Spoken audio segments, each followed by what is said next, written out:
तर निवडणुकीत देवेंद्रजींना प्रभू रामचंद्राची शपथ घेऊन आम्ही पूर्ण कर्जमाफी करू असं म्हटलं होतं आणि आता ते आश्वासन बोल ठरलं. प्रभू रामचंद्राची शपथ मोडल्या गेली. रामराज्य आलं पण शपथ मोडणारे हे आमचे मुख्यमंत्री आहेत. या वेदना अजूनही शेतकऱ्याला सतावतं आणि म्हणून मी उद्या 21 ते 23 पर्यंत रायगडाच्या पायथ्याशी म्हणजेच महाराजांच्या राजधानीमध्ये पातळ या गावी जिजाऊच्या समाधीवर अन्नत्याग आंदोलन करतो आहे. तिथून शक्ती घेऊन महाशक्तीत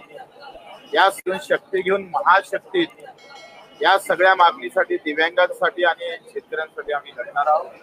उद्यापासून 3 दिवस अन्नत्याग करतो आहे आणि म्हणून सरकारला सांगायचं आहे का हिंदूलाही पोट असतं, हिंदू शेतकऱ्याला पोट आहे, तपासा थोडं, तो उपाशी आहे, तो लढतो आहे.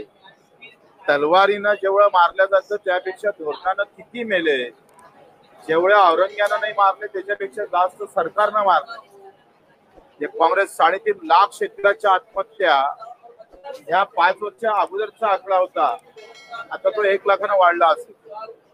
एवढी मारामारी जर धोरणामुळे होत असेल तर हे औरंगजेबाचं कृत्य थांबवणारी औलाद कुठं पैदा होईल का याचा विचार करतोय, याची अपेक्षा करतोय का कोण ना कोणी उभं राहिलं पाहिजे. आणि हीच सगळी मागणी घेऊन आम्ही लढणार आहोत. आता काय विचारायचं विचार.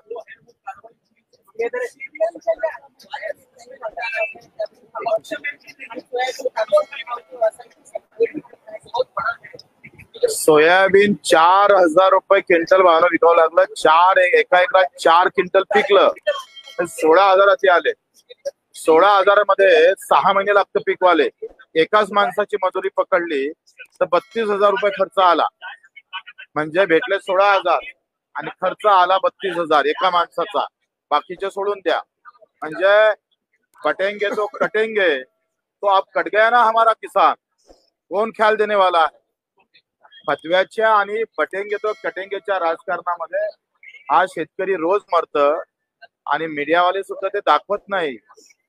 ते मोठी घोड चूक आहे या देशामध्ये. तुम्हाला कॅमेरा हा गावाकडे गेला पाहिजे, कारण अजूनही एमआरजीएस मध्ये काम करणाऱ्या मजुराला 4 महिने झाले त्याची मजुरी भेटली नाही. 24 तासात द्या असा कायदा आहे, पण एकाही टीव्हीवर न्यूज नाही.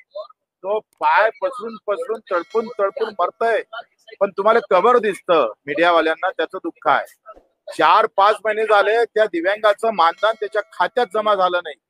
ज्याला 2 पाय नाही, एका घरात 4 दिव्यांग आहे, तो कसा जागत असेल याचंही थोडस मला वाटतं तुमच्या टीव्ही मध्ये आलं पाहिजे, हे विनंती तुम्हाला करतो आहे.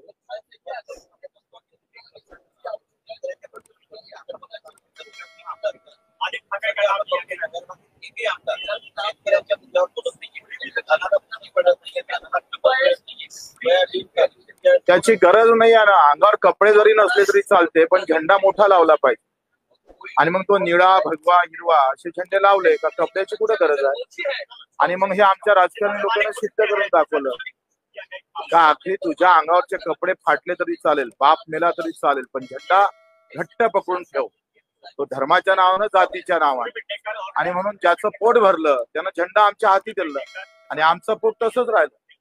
म्हणून पोटाचा विचार करणारी खरी सरकार येण्याची गरज आहे.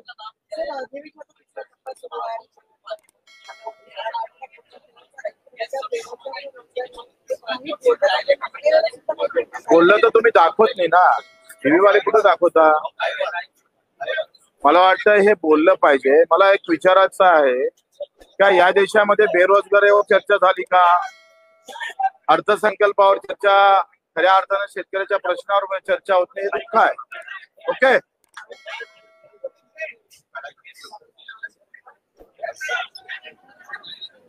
राणे साहेब